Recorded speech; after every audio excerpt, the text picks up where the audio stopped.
Welcome back to శాంతం ప్రశాంతం YouTube channel. Big boss అగ్ని పరీక్ష ఎపిసోడ్ 2కి స్వాగతం. ఎపిసోడ్ 1 వీడియో అయితే చేయడం జరిగింది. ఎపిసోడ్ 1 వీడియో కంటే ఈ వీడియోలో ఇంప్రూవ్మెంట్ అయితే కనిపిస్తుంది. ఈ వీడియోని లైక్ చేయండి, షేర్ చేయండి, అదేవిధంగా మన ఛానల్ని తప్పకుండా సబ్స్క్రైబ్ చేయండి. ఎపిసోడ్ 1లో 8 మంది అయితే ఆడిషన్స్కి అయితే రావడం జరిగింది. ఈ రోజు నుంచి 9వ పర్సన్ నుంచి ఆడిషన్స్ అయితే జరిగాయి. అసలు ఏం జరిగాయి, ఎవరెవరు రిజెక్ట్ అయ్యారు, ఎవరెవరు సెలెక్ట్ అయ్యారు అనేది మనం తెలుసుకుందాం. 9th person demon Pawan. ఇతను స్పోర్ట్స్ పర్సన్, మోడలింగ్ కూడా చేశారు. అయితే అభిజిత్ గారు అయితే అడిగారు డెమన్ అని ఎందుకు వచ్చింది, అసలు డెమన్ అంటే ఏంటి అంటే ఇతను కామిక్ నవల్స్ అయితే చదువుతాడు అన్నమాట. అయితే ఈ డెమన్ అనే దానికి మీనింగ్ వీక్ టు స్ట్రాంగ్ అని చెప్పడం జరిగింది. అతనికి కొన్ని క్వశ్చన్స్ అయితే వేయడం జరిగింది. ఇతను చాలా యాక్టివ్గా ఉన్నాడు, చాలా స్ట్రాంగ్ కూడా ఉన్నాడు, ఫిట్గా కూడా ఉన్నాడు అనమాట. అయితే అతనే can I show my skill అని చెప్పడం జరిగింది. అయితే ఏం స్కిల్ చూపిస్తావు అని అడగడంతో వీళ్ళైతే 2 టైర్లు అయితే వేయడం జరిగింది, పెద్ద పెద్ద టైర్లు.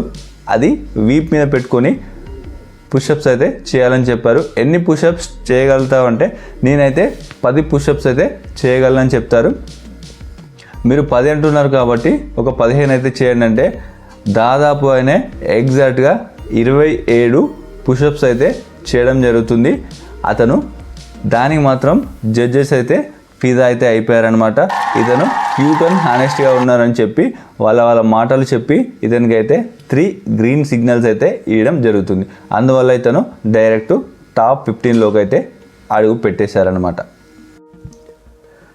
10వ కంటెస్టెంట్ పేరు వచ్చేసి దమ్ము శ్రీజ. ఈమె వైజాగ్ నుండి ఇన్ఫ్లుయెన్సర్, అదేవిధంగా సాఫ్ట్వేర్ డెవలపర్. ఈమె వచ్చి రాగానే మొత్తం పడిపోయినట్టయితే చేస్తుందన్నమాట. ఓకే గాయస్, మీ అటెన్షన్ మొత్తం నాపైనే ఉంది కదా, జస్ట్ కిడ్డింగ్ గైస్ అని చెప్పడం జరుగుతుంది.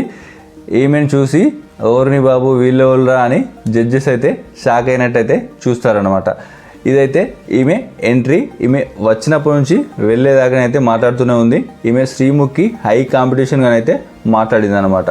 అయితే ఈమెనైతే ఒక డైలాగ్ అయితే చెప్పింది, దమ్ము చూపిస్తా దుమ్ము లేపేస్తా అని మాట్లాడడం అయితే జరిగింది. ఒక డైలాగ్ అంటే ఆమె మాటలు బట్టి కూడా అర్థమైపోతుంది కదా మనకైతే. అప్పుడు ఆ మాటల్లోని భాగంగా అభిజిత్ గారు అయితే రెడ్ సిగ్నల్ అయితే చూపించడం జరుగుతుంది. అయ్యో పాపం తట్టుకోలేకపోతున్నట్టున్నారు, అందుకే రెడ్ ఇచ్చారా అని అయితే మాట్లాడడం జరుగుతుంది. తర్వాత మీకు ట్రోఫీ కావాలా, డబ్బులు కావాలా అంటే నాకు ట్రోఫీ కావాలంటుంది ఫస్ట్, తర్వాత డబ్బులు కావాలంటుంది. మరి పెళ్లి గురించి అయితే అడుగుతారు, మరి పెళ్లి చేసుకోవాలా లేదా అంటే పెళ్లి చేసుకోవాలి కదండి అని అడుగుతారు. అయితే మరి మీ వాయిస్ గురించి ఏమంటున్నారంటే డబ్బారేకులని అంటారు, మరి అనరా మరి అలా మాట్లాడితే అని అన్నట్టు ఆమె సమాధానం అయితే ఇచ్చింది. ఓర్ని ఇలా మాట్లాడితే మరి మొత్తం అంత టీవీలు మొత్తం ఆఫ్ చేసుకొని వెళ్ళిపోతారు కదా అంటే మరి మీరు వచ్చింది 2వ సీజనో 3వ సీజనో తెలియదు, కానీ మరి అప్పుడే టీవీస్ అయితే ఆఫ్ చేసుకొని వెళ్ళాలి కదా అక్క అని శ్రీముఖి అయితే కౌంటర్ పాయింట్ అయితే ఇచ్చిందనమాట. ఫైనల్గా అయితే ఎంటర్టైన్మెంట్ అయితే మీ నుంచి చూడాలనుకుంటున్నాను. పబ్లిక్ వాంట్స్ టు అతి అని నవదీప్ గారు అయితే చెప్పడం జరిగింది. ఈమెకు ఫైనల్గా ఒక గ్రీన్ సిగ్నల్ అయితే రావడం జరిగింది. ఈమె ముందుకైతే వెళ్ళిపోయారు. తర్వాత ఈ మిరాయి సినిమా ఉంది కదా, సాయి తేజ అయితే హీరో అయితే ఎంట్రీ అయితే ఇచ్చారు. ఈ మూవీ ప్రమోషన్ అయితే జరిగింది. మిరాయ్ అంటే హోప్ ఫర్ ఫ్యూచర్ అన్నమాట. అంటే ఆ విషయం మీద ఈ హోప్ కోసం వచ్చిన వాళ్ళు చాలామంది ఉన్నారు బిగ్ బాస్కి అని చెప్పడం జరుగుతుంది. దాని తర్వాత నెక్స్ట్ ఆడిషన్ అయితే స్టార్ట్ అవుతుంది. 11వ కంటెస్టెంట్ పేరు ఉర్మిళ చౌహాన్, హైదరాబాద్ నుంచి మోడల్ అండ్ ఫెనామినిస్ట్. మిరాయ్ సినిమాకు వచ్చిన సాయి తేజ గారిని అయితే ప్రపోజ్ చేయమని చెప్పారు, తర్వాత వాక్ చేయమని చెప్పారు. ఆమె అయితే కుండని భుజాన పెట్టుకొని వాక్ అయితే చేసింది. నీవు ఎందుకు బిగ్ బాస్కి రావాలనుకుంటున్నావు అంటే అమ్మాయిలు కంఫర్ట్ నుంచి బయటికి రావాలి, అందువల్ల నాకు కూడా ఒక ఆపర్చునిటీ కావాలని నేను బిగ్ బాస్కి రావడం జరిగిందని చెప్పారు. తర్వాత ఈమెకైతే ఒక టాస్క్ అయితే ఇవ్వడం జరిగింది, పెన్నుతో పిడికలు అయితే చేయాలని చెప్పారు. ఆమె స్టార్ట్ అయితే చేసింది. నీకు ఎక్స్పీరియన్స్ ఉంది కదా మరి చేసావని శ్రీముఖి అడిగితే లేదు చేస్తూ ఉండే చూసానని చెప్పింది. ఆమెనైతే పిడికలు అయితే బాగానే చేసింది. అప్పుడు చేస్తున్నప్పుడు బిందు మాధవ్ గారు అయితే అందులో నుంచి కొంచెం తీసుకొని ముఖానికి పూసుకో అంటే తను ముఖానికి కూడా పూసుకుంది. తర్వాత కొన్ని క్వశ్చన్స్ అడిగిన తర్వాత వీళ్ళ అభిప్రాయం అయితే చెప్పారు. నాకైతే బిలీవ్ అనిపించట్లేదు, నీ టాలెంట్ ఇంకా చూడాలని అభిజిత్ గారు అయితే అన్నారు. ఇంకా ఇప్పటికైతే చేసింది నేను చూశాను, మీ నుంచి ఇంకా చాలా చూడాలి అని నవదీప్ గారు అయితే చెప్పడం జరిగింది. ఈమెకైతే 2 గ్రీన్ సిగ్నల్ అయితే రావడం జరిగింది. 12వ ఆడిషన్ కంటెస్టెంట్ పేరు శాస్త్రి గారు, హైదరాబాద్ నుంచి. తెలుగు ఫస్ట్ డ్రాగ్ క్వీన్ అని చెప్పడం జరిగింది. నేనైతే ఇది ఫస్ట్ టైం అయితే చూస్తున్నాను. ఇతనైతే సరికొత్త గెటప్ తోటి అయితే రావడం జరిగింది. మెంటల్లీ ఉమెన్ 2 క్వాలిటీస్ ఉన్నాయని చెప్పారు. ఇలా ఎందుకు చేస్తున్నారంటే అవేర్నెస్ కోసమని చెప్పారు. అయితే మీరు ఒక సాంగ్ పాడండి అని చెప్పారు. అది కూడా 30 సెకండ్లో కంప్లీట్ చేయాలంటే తనకు నచ్చిన సాంగ్ అయితే పాడారు. తను క్రియేట్ చేసుకున్నది, మరి అదేంటో మనకైతే తెలియదు. అయితే ఇలా మాట్లాడుతున్నప్పుడు అయితే మరి జడ్జెస్కి అయితే నచ్చనట్లయితే వ్యవహరించారు. బిందు మాధవ్ గారు అంటే మీరు మాట్లాడుతున్నప్పుడు నాకైతే ఏం ఇంట్రెస్ట్ అనిపించలేదు అని వాళ్ళైతే రెడ్ సిగ్నల్ అయితే ఇవ్వడం జరిగింది. అదేవిధంగా నవదీప్ గారు కూడా మీకు ఇక్కడ స్కోప్ లేదు అని చెప్పారు, రెడ్ సిగ్నల్ కూడా ఇచ్చారు. మొత్తం 3 రెడ్ సిగ్నల్ అయితే రావడం జరిగింది. అతనైతే రిజెక్ట్ అయితే అయ్యారన్నమాట. 13వ ఆడిషన్ కంటెస్టెంట్ పేరు నర్సయ్య తాత, లక్ష్మీపురం నుంచి. 10 పాస్ అవ్వగానే గొర్రెలు కాయడానికి పంపించారంట. అయితే ఇతను ఒక పాట రాశారంట. ఈ పాట పాడడానికి వెళ్ళినప్పుడు గొర్రెలు కాసేవాడికి సాహిత్యం గురించి ఏం తెలుసు అన్నట్టుగా మాట్లాడారంట. మరి బిగ్ బాస్కి ఎందుకు వెళ్ళాలనుకుంటున్నాం అంటే బిగ్ స్క్రీన్ ఆపర్చునిటీ కోసం నేనైతే వెళ్ళాలనుకుంటున్నాను అని చెప్పారు.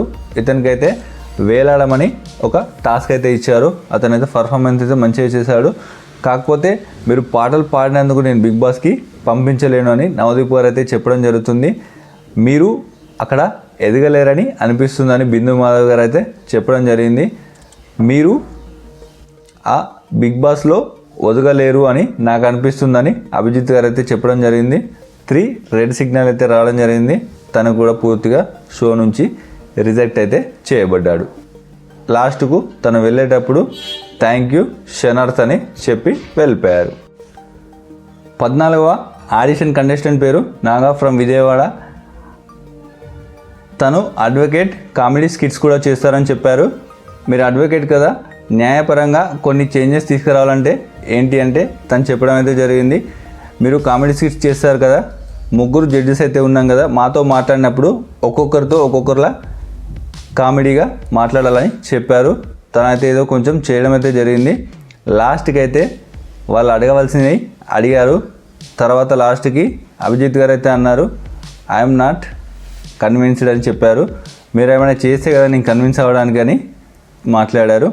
నవదీప్ గారు కూడా అసలు నాకేం రియాక్ట్ అవ్వాలో తెలియట్లేదు, మీ టాలెంట్ చూడాలా అని అన్నారు. మీకు అయితే ఛాన్స్ ఇవ్వాలా అని ఒక గ్రీన్ సిగ్నల్ అయితే ఇవ్వడం అయితే జరిగింది. 15వ ఆడిషన్ కంటెస్టెంట్ పేరు శ్రేయ ఫ్రమ్ నెల్లూరు. ఈమె BBA ఫైనల్ ఇయర్ అయితే చదువుతుంది. వచ్చి రాగానే అందరికీ నమస్కారం, శ్రేయ ఎంటర్టైన్మెంట్కి స్వాగతం అని చెప్తారు. మరి BBA ఫైనల్ ఇయర్ చదువుతున్నావు కదా, మరి ఎగ్జామ్స్కి ప్రాబ్లం అవుదా అంటే నేను ఒకరోజు ముందు చదివినా నాకు చాలా గుర్తుంటుందంటే మన PM ఎవరని శ్రీముఖి అయితే అడుగుతుంది. నరేంద్ర మోడీ అని తను చెప్తుంది. నవదీప్ గారు అంటారు ఆ క్వశ్చన్ అడిగినప్పుడు అయితే నీ ఐక్యూ పవర్ ఏంటో అర్థం అవ్వాలి అని అంటారన్నమాట. ఈమె మీ ఫాదర్ ఏం చేస్తారంటే ఫాదర్ టైలర్, మదర్ వంట పని చేస్తుంది, మరి నువ్వేమైనా హెల్ప్ చేస్తావంటే నేను కూడా ట్యూషన్ చెప్తాను, 5,000 10,000 అయితే రావడం జరుగుతుంది, నా ఫోన్ EMI ఇంకా ఖర్చులు అయితే వెళ్ళిపోతుంది అని చెప్తారు. ఆమె ఒక యాంకరింగ్గా కూడా ఒక ఛానల్ అయితే చేస్తుందంట తమిళ్లో. తమిళ్ ఇంకా కొన్ని లాంగ్వేజెస్ అయితే మాట్లాడుతుందని అయితే తెలుస్తుంది. చాలా యాక్టివ్గానైతే ఉంది. హిందీ వచ్చా అంటే హిందీ తోడాత అని చెప్తుంది అనమాట. తమిళ్లో మాట్లాడమంటే తమిళ్లో కూడా మాట్లాడుతుంది. మరి నవదీప్ గారు అండ్ అభిజిత్ గారు ఎవరిష్టం అంటే అభిజిత్ గారు అని చెప్పడం జరుగుతుంది. ఈమెకైతే ఒక టాస్క్ అయితే ఇవ్వడం జరుగుతుంది. మీరు మీ తోటి కంటెస్టెంట్ శ్రీముఖి అనుకోండి, ఆమె మీరు దాచుకున్న గెలుచుకున్న గులాబ్ జాములు అయితే తీసుకుంటుంది. ఆమె నుంచి మీరు ఫైట్ చేసి మీరైతే ఆ గులాబ్ జాములు అయితే గెలుచుకోవాలంటే ఆమె ఆ టాస్క్ అయితే పర్ఫార్మెన్స్ అయితే ఇచ్చి పడేస్తుందని చెప్పొచ్చు. చాలా యాక్టివ్గానైతే ఉంది. ఓకే ఓకే ఓకే అని శ్రీముఖి అయితే అంటుంది. మీలో ఉన్న ఆ థాట్స్ యాక్షన్స్లో కూడా చూపించాలని నవదీప్ గారు చెప్తారు. ఐ లైక్ యువర్ స్పిరిట్ అని చెప్పి వాళ్ళైతే తనకి 3 గ్రీన్స్ అయితే ఇవ్వడం అయితే జరుగుతుంది. 16వ ఆడిషన్ కంటెస్టెంట్ పేరు రవి ఫ్రమ్ శ్రీకాకుళం. ఇతను కామెడీ టైప్ వీడియోస్ అయితే చేస్తూ ఉంటారంట. బిగ్ బాస్ అగ్ని పరీక్ష సంబంధించి గ్రూప్ డిస్కషన్స్ అయితే జరిగాయి కదా, అందులో ఆడవాళ్ళు గొప్ప కాదని ఇతను ఆర్గ్యూ చేశారంట. దానిపైన కన్వర్సేషన్ అయితే నడిచింది. తర్వాత ఇతనికి ఒక చీర కట్టించి వాకైతే చేయమన్నారు. ఆడవాళ్ళు గొప్పవాళ్ళని ఒప్పుకోవాలంటే నేను ఈ టాస్క్ కోసం మాత్రమే ఆడవాళ్ళు గొప్పవాళ్ళని ఒప్పుకుంటున్నానని అక్కడ చెప్పారు. దానికి గాను అతనికి 3 రెడ్ సిగ్నల్స్ అయితే రావడం అయితే జరిగింది. బిందు మాధవ్ గారు అయితే మీరైతే ఇక్కడ నుంచి దయచేసి ఇప్పుడే వెళ్ళిపోండి అని చెప్పారు. నవదీప్ గారు అయితే బయటికి వెళ్ళి మీ ఫ్యామిలీని మంచిగా చూసుకోండి అని చెప్పారు. ఇంకా అభిజిత్ గారు అయితే బ్రదర్ కొంచెం రియాలిటీలో ఉండండి అని చెప్పడం అయితే జరిగింది. ఇతనికి 3 రెడ్ సిగ్నల్స్ అయితే రావడం జరిగింది. ఇతను ఫైనల్గా రిజెక్ట్ అయితే అయిపోయారు. 17వ ఆడిషన్ కంటెస్టెంట్ పేరు సాయి తేజ. ఇతను రాజమండ్రి నుంచి ప్లేబ్యాక్ సింగర్. ఇతన్ని ఒక పాట పాడమని అడుగుతారు, ఇతను పాట కూడా పాడతారు. మరి వై బిగ్ బాస్ అంటే నేను సాఫ్ట్ స్పోకెన్ పర్సన్ని, నేను ఎవరితోటైనా మాట్లాడగలుగుతాను అని చెప్పడం జరిగింది. కొన్ని క్వశ్చన్స్ అడిగిన తర్వాత వీళ్ళ అభిప్రాయం అయితే చెప్తారనమాట. నవదీప్ గారు అయితే చెప్తారు, ఇది ఒకటే కాదు కదా భయ్య, ఇంకా చాలా ప్లాట్ఫామ్స్ అయితే ఉన్నాయి నీ టాలెంట్ని చూపించుకోవడానికి అని చెప్పడం జరుగుతుంది. అభిజిత్ గారు అయితే నీ టాలెంట్ ఏంటో చూడాలని ఉంది అని గ్రీన్ సిగ్నల్ అయితే ఇవ్వడం జరుగుతుంది. బిందు మాధవ్ గారు అయితే చెప్తారు ఎక్స్ ఫ్యాక్టర్ ఏం కనిపించట్లేదు అని రెడ్ సిగ్నల్ అయితే ఇవ్వడం జరుగుతుంది. ఫైనల్గా ఇతనికి అయితే ఒక గ్రీన్ సిగ్నల్ అయితే రావడం జరుగుతుంది. ఇతనైతే ముందుకైతే వెళ్ళారు. ఇంకా ఈ టైంలో చాలామంది అయితే ఆడిషన్స్కి అయితే రావడం జరిగింది. వాళ్ళనైతే అలా అలా అలా చూపించడం అయితే జరుగుతుంది. అందులో మను మల్లీశ్వరి అని ఇన్స్టాగ్రామ్ ఇన్ఫ్లుయెన్సర్ అండ్ యాంకరింగ్ ఇంకా క్యారెక్టర్స్ కూడా చేస్తుందన్నమాట. తను కూడా రావడం జరిగింది. ఒక 2-3 మాటలు మాట్లాడతారు. మీరు ఏడవండి అంటే తను నాకైతే ఏడుపు రాదు, కావాలంటే మీరు ఏడిపించడానికి ప్రయత్నించండి అని చెప్తారు. వాళ్ళంతా రిజెక్ట్ అయ్యారని నేను అనుకుంటున్నాను. అందుకే వాళ్ళని అయితే చూపించలేదు అనమాట. వాళ్ళని చూపించడానికి కూడా వాళ్ళ దగ్గర టాలెంట్ ఏం లేదని అలా అలా అలా చూపించి వదిలేశారు. 18వ ఆడిషన్ కంటెస్టెంట్ పేరు మనీష్ మర్యాద. ఇతను హైదరాబాద్ నుంచి ఫోర్బ్స్ 30లో ప్లేస్ అయితే సంపాదించారు. దీనికి చాలా కష్టమైతే ఉంటుంది.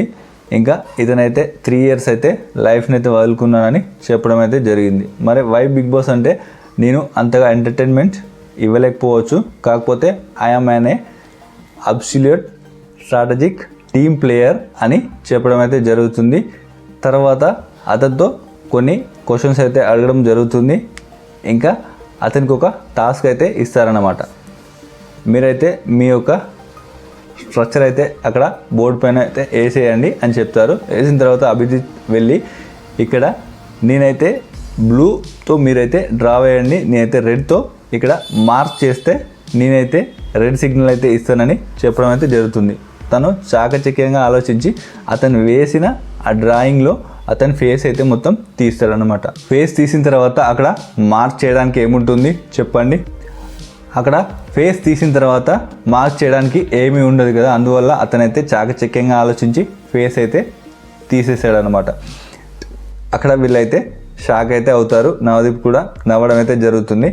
ఇది గుడ్ అండ్ వెల్ అని చెప్పడం అయితే జరుగుతుంది. ఇతనికైతే 2 గ్రీన్ సిగ్నల్స్ అయితే రావడం జరిగింది, ఒక రెడ్ సిగ్నల్ అయితే రావడం అయితే జరిగింది. ఇతను కూడా ఆటలో కొనసాగుతూ ఉన్నాడు. బిగ్ బాస్ అగ్ని పరీక్ష ఎపిసోడ్ 2లో లాస్ట్ ఆడిషన్ 19th ఆడిషన్. ఈమె పేరు కల్కి ఫ్రమ్ నల్గొండ. ఈమె మిస్ తెలంగాణ రన్నర్అప్గా అయితే నిలిచింది. వీళ్ళైతే అమ్మ నాన్న ఇంకా 3 అక్క చెల్లెళ్ళు అయితే ఉంటారు.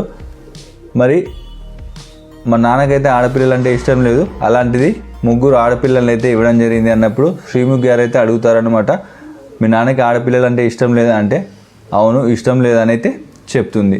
ఈమెకైతే టాస్క్ అయితే ఇవ్వడం అయితే జరుగుతుందన్నమాట. Arm wrestling. ఫస్ట్ బిందు మాధవ్ గారితో అయితే పోటీ పడతారు, తర్వాత శ్రీముఖి గారితో అయితే పోటీ పడతారు. ఇద్దరినైతే తన బలంతో అయితే ఓడిస్తుందన్నమాట. ఈమె అయితే చాలా యాక్టివ్గా ఉంది, ఇంకా ఫిట్గా కూడా ఉంది.